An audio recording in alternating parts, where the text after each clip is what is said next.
Hey now, today we're going to take a look at Villany from Mayfair Games. As the name implies, you and the other players are supervillains who are trying to get a crew of henchmen together in order to further your devious plans. And the game is really more of a parody of comic books. This is not meant to be taken seriously. There's a lot of silly things, like the henchmen you recruit are like a dinosaur with an eye patch or an evil dentist, and then some of the crimes that you can commit in the game are like dyeing a lake red or trying to rob a lemonade stand, silly things like this. And also you can even give your characters silly names, and there's a lot of like different comic book tropes to be found here. But at the same time, the mechanics of the game are pretty surprisingly heavy, and sort of this is like the superhero Euro game is probably the closest thing I can say to encapsulate what this game is supposed to be. Did it work? Let's go ahead and take a brief look at how it's played, and then we're going to come back. I'll let you know what I think.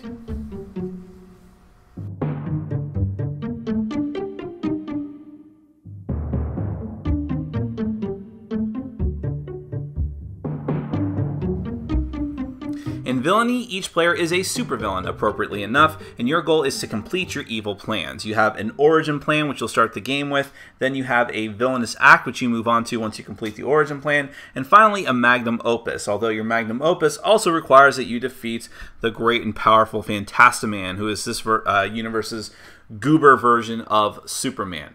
Now, each player will have a dashboard where which is mostly used to keep track of character stats. So you have 4 spots here: villain, right hand, specialist, and fighter. So you'll put your villain over here in the villain spot, and then eventually you'll get henchmen, which you're going to put into the other spots. And all the dials here represent those character stats. You have strength, green, which is like, I don't know, willpower, and then blue, which is intellect. Now, each of the main villain cards that the players can start with are actually exactly the same, just the artwork is different, but all the stats are the same.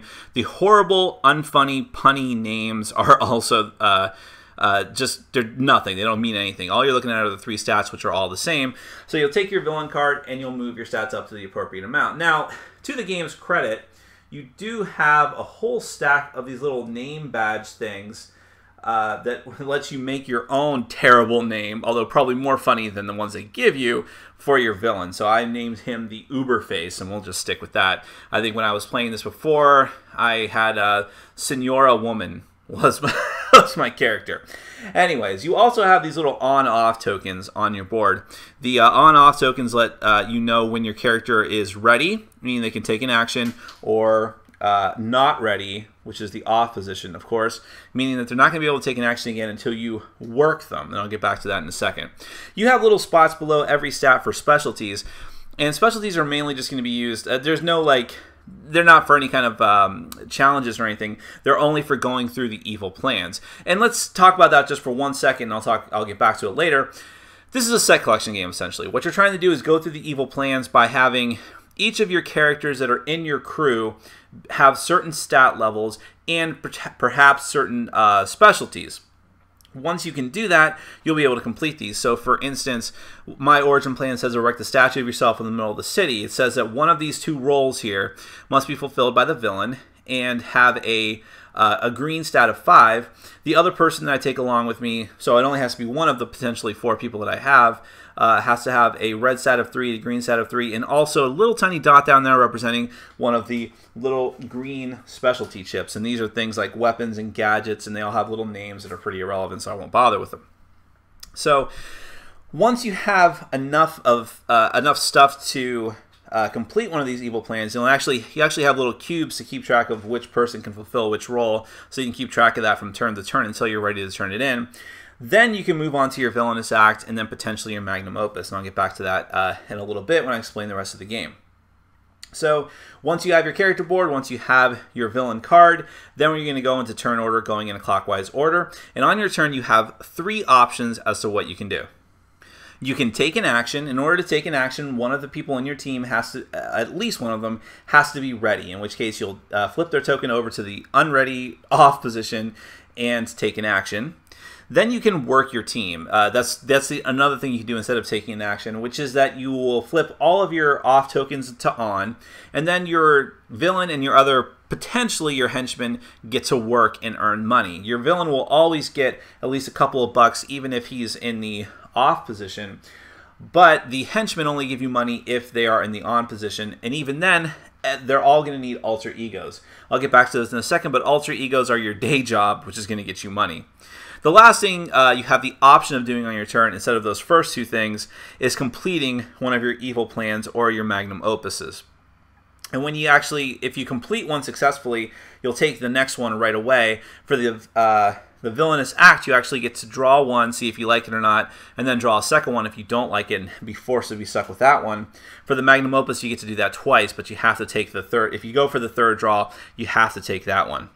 Now on your turn, you always have the option of moving this help wanted marker down the row of the hench for hire cards. If it ever gets down to the bottom and would fall off, you get to flush everything from the two rows, which also triggers a free-for-all, which I'll also get back to in a second. But let's talk about taking actions.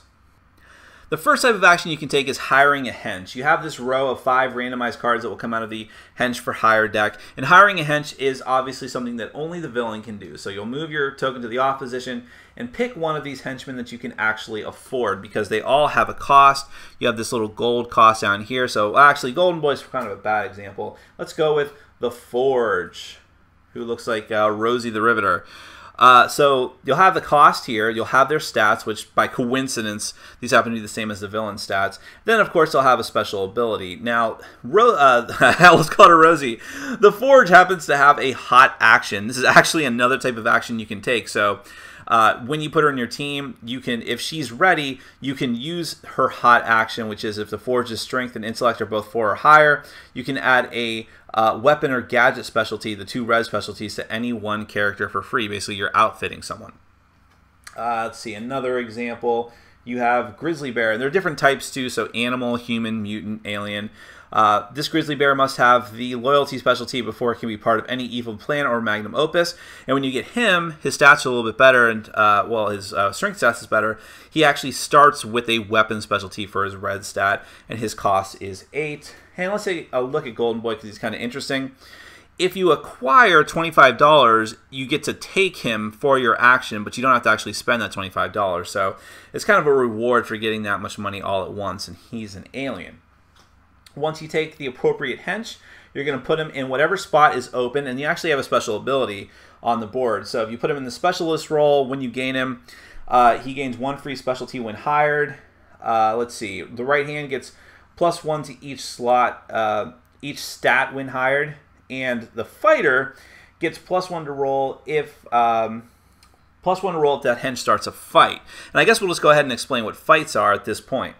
So let's go ahead and say that I made this dinosaur my fight guy. And what I like to do, by the way, is put the stats underneath the board and then just set the stats to whatever they are. But anyways, you take the fight action. You're going to flip, whoever's doing it, and presumably you'd want to have your fighter do it. You'll flip off their token over to off, and then you're going to put this fight token on them or somewhere near them. That indicates that you can only fight 1 time before you work again. Once you work for your turn, you get to remove this fight token, and therefore you can fight again with one of your people. So basically you can only fight once between every time that you work. Fighting is as simple as saying, hey everyone, I'm fighting you. And each player rolls a die. All you're trying to do is get higher than every other person at the table. That's why it's better to have your fighter roll, because at least they get +1. And hopefully you have some other bonuses from other cards as well. Ties are always in your favor as the attacker. And if you're able to beat people, you're going to refer to this card, which varies depending on the number of players, and get some certain amount of reward. So let's see. If you were able to, you get up to 3 other people, since the game goes to 4 players, and you have to take a different one each time. So take $5 from the bank, add a free specialty to any character, or +1 to any 2 different stats on one character. That's essentially what fighting is. Very, very simple. And oops, I should have filled the hench for hire row after I took those other ones. Now, what you can also do on your turn is buy a specialty. In order to buy a specialty, you have to put it in an open spot on one of your characters, and you have to spend an amount of money equal to whatever their current stat is. So if the stat for this Tyrannosaurus was 4, I have to spend $4 in order to get one of the red stats, or one of the red specialties for that stat. And the final type of action you can do is to take one of the types of cards from the Meanwhile row. Those are all the cards up here, and there's 2 different types. There are the Do Some Crimes cards and the Alter Ego cards. Now, I already briefly mentioned the Alter Ego cards. When you take an Alter Ego, they usually are free. Some of them might require you to spend money, but when you do that, you're going to slide it next to one of your characters, assuming, like just like this, assuming you can meet the eligibility requirements. So this one requires that whatever henchman or villain is getting this has a, oh, that's what it is, charisma. That's the middle stat. You're getting a 3 charisma, 3 intellect, and you also have to have a loyalty specialty for charisma. But once you do that, you get the special ability, the limo driver. Hey, stop the clock. All henches you hire can take an action the turn you hire them. And whenever you get income, assuming he's in the ready position when you work, you get $4. So that's that's just one example of an alter ego. Alternatively, you can, and by the way, these also fill up just like the henchro. Alternatively, you can take a do some crimes card. These usually will just give you stat boosts or even money or even specialties in some cases. So if I did do some crimes, I forge a passport. Whichever henchman or villain takes this action gets +1 charisma, +1 intellect, +2 money. Let's find another example. Here we go. Do some crimes, +1 charisma, +3 money, run an investment scam. If the character doing this crime has a one of the green specialties, you can take $3 from another player instead of the bank when you get to $3. Now, the interesting thing about the Meanwhile cards as well is that if you ever get 4 of the same type of card, Alter Ego or Do Some Crimes, both rows of cards, that and the henches, both flush. All the cards go in the discard pile. You put out new copies of new cards, and then you have a free-for-all. Most free-for-all cards work the same. The game comes to a screeching halt. You flip over a card, and each player has a random dice battle. So this one says, Main Street Showdown. Each player rolls 1 die. Add your villain's strength, +1 for each red specialty token your villain has, +1 if your team has a human. Win this free-for-all twice, and each opponent's villain gets -1 strength. So you're literally just rolling the die, adding those applicable stats until one person wins twice, and they get the bonus. And all the cards are the same. They just have like different stat specialties. So one of them might be intellect instead of strength, and also the race might be different. It might be aliens give you a bonus instead of humans, and so on. And they all give you some sort of random reward. Sometimes it's just screwing the other players. And that is a free-for-all, just a totally random thing that brings the game to a halt. So let's go ahead and jump right into the evil plans. And actually, I kind of explained mostly how you do things. Now, the origin plan is a pretty simple one, as I showed you before, because you only need 2 people with those types of stats, but the evil plan is going to require 3 people, and you might need more specialties and higher stats, so you're always building up. But the rewards might be better. You'll get the special rewards, like, for instance, targeted striking, discard this card after rolling any die to add +2 to the result of your roll, assuming you've completed that evil plan. But the magnum opusi are even more difficult because you need an entire crew. Every person is going to have to fulfill a role, and you're going to need the correct stats, and you need even more specialties. Some of these require specialties for every single one here. But even that's not enough for the magnum opus. In order to fully complete the game and win the game, you need to have the right people on your crew to take out the magnum opus. And once you have that, once you've locked in and have the right people in your group, you still have to fight Fantastiman. It is not automatic success. Now, how Fantastiman here is going to work is that you need to fight Fantastiman, and you need to get an 8 on your cube of power, a 6-sided die.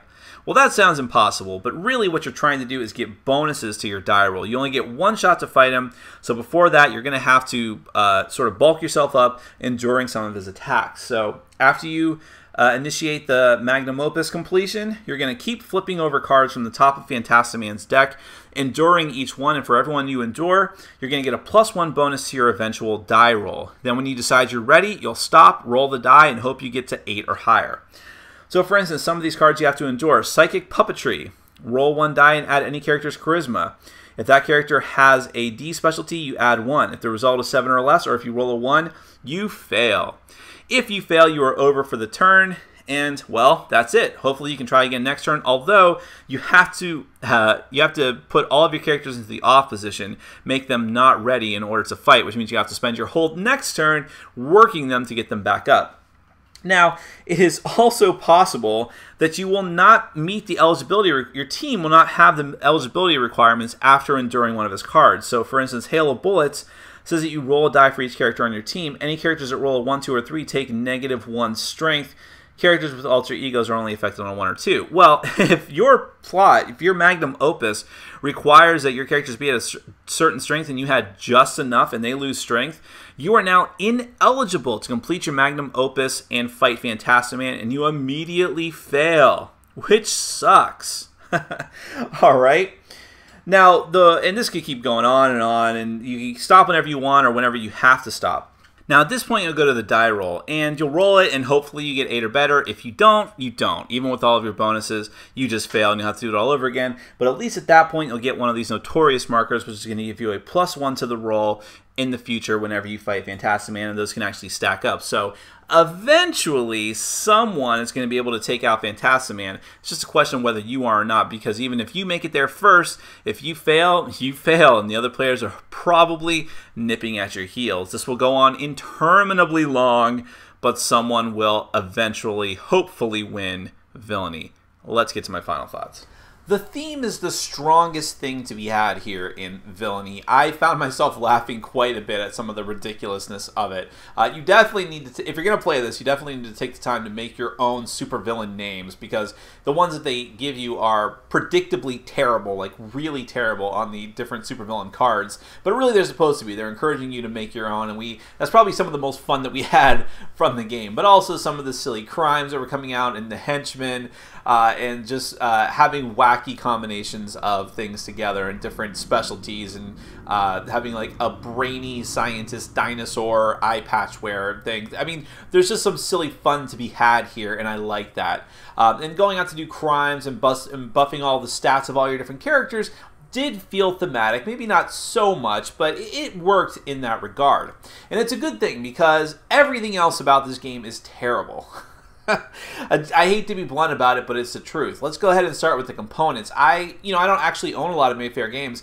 This might be the only one. I think I have Discworld and Ankh-Morpork, but I've never even played it. But anyways, Mayfair Games has a reputation for having shoddy components, and this is no exception. I mean, first off, the box is completely bashed in up in the corner and like caved in, and it came to me this way. And there was a stack of these games sitting at my local Cool Stuff to be picked up, and they were all like that. I don't think that that is supposed to be the case. This doesn't happen with like any other board game that I purchased for the most part. Then I was missing pieces inside, and everything, the dials, it's just really goofy and cheap. It just didn't work very well. So although the card quality was surprisingly decent, and I do like the art style to be found here. That sort of, like I said, parody of comic book style art, better than Sentinels of the Multiverse art. But otherwise, the physical components are pretty awful. And all these little annoying specialty tokens, and the money even looked bad. I'd rather have paper money than the money chips that came in this. So there's nothing good to be said there other than the artwork. And then the gameplay. Someone in my group really put it best. It was like pulling teeth. It was a struggle just to get through this game.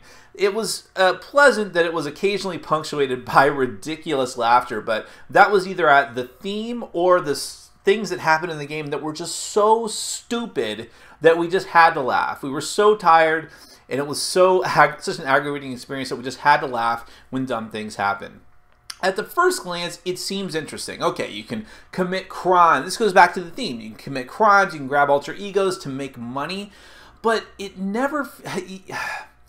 There's all this cool stuff that you have the potential to do, but it just feels like work, and it feels like a chore. It's sometimes there's just nothing good that you can do on your turn, and it's, you're always waiting for an alter ego that you can actually take to come out, and so you have to spend money to get a specialty, and it's like, well, that's like feels like a waste of a turn. Each one of your team members can only get that one action, and then you have to waste an entire turn just to wake them back up, and you're like, oh, well, that's how you can get some money, but then there's really not that much to do with your money.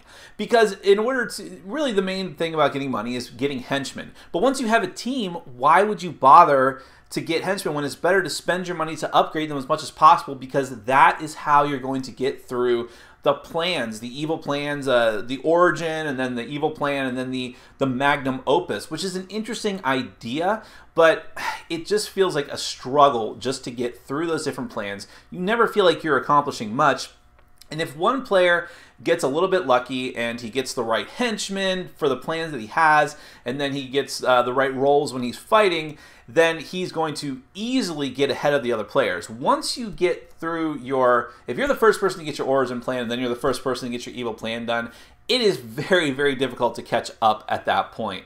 And although it is very easy for you to be completely stall in the battle with Fantastiman, but I'll get back to that in a second, because really the whole game feels like you're doing these fun things and you finally start to get a rhythm going, and then it comes to a screeching halt. Either because someone starts a fight and then you have to worry about that, or you have to constantly be looking at the row. I hate this idea. You have to constantly be looking at the row of alter egos. What do they call them? The meanwhile cards, the alter ego / crime cards. Because once there's 4 of them out there, you have to flush everything and then have the free-for-all battle. The game comes to a screeching halt to do something completely different that has very little impact on the game. None of the rewards that people have won during the game that you got for successfully completing the free-for-all challenge really had any impact on the game whatsoever. It's I don't know why. Why was that there?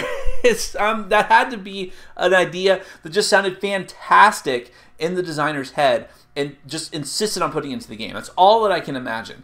And then it's just, there's just little aggravating things like putting your people to sleep and having to wake them back up because you only get to fight with one of them, so you can't even do that again until you make your entire team. I keep saying sleep, but putting them to work is actually what you're doing, which is kind of interesting thematically to get money and having your guys have jobs, but again, it doesn't actually do much for you other than, okay, I want to do more cool stuff, but I have to waste my whole turn to sleep or work and get some money. Okay, next. And there was like whole rounds where everyone just said, okay, I'm working. Oh, I'm working too. Then I'm working too. Then I'm working too. Okay, it's back to me. What? Just dumb. And then going into the whole magnum opus, which was potentially the coolest, had the potential to be the coolest part of the game, because now you have to fight Fantastiman. And I thought it was kind of interesting how it worked, that if you endured his attacks, you'd get stronger and therefore had a better shot at taking him out. Even though it was relegated down to a dice roll, I thought, well, that's pretty interesting. And if you can survive the harshness of his attacks, it won't be so bad for you. But some of those attacks are just absurd. First off, the fact that you can completely lose the ability to even keep challenging him just because some of your team's stats were knocked down, that's so frustrating, and it just prolongs the game. That is all that it is. It's not a clever mechanism. It is a game lengthener. A game lengthener for no other reason.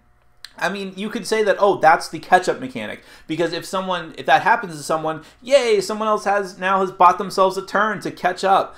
That is the worst catch-up mechanism I have ever heard of, if that's the case. And then some of the cards are just ridiculous, aside from knocking down your team's stats. Like one of them just says, roll a die, and if it's a certain number, oh, I can't even remember. It's, hang on, I'm going to check on this because it is that absurd. Okay, here's the card I was referring to, but I actually found a few more winners I'd like to read off. Pick a number, then roll a die. If the numbers match, you fail. You fail. You're done. You just wasted your whole turn attacking Fantastiman, and now you have to do it all over again. That's what can happen. Charge up.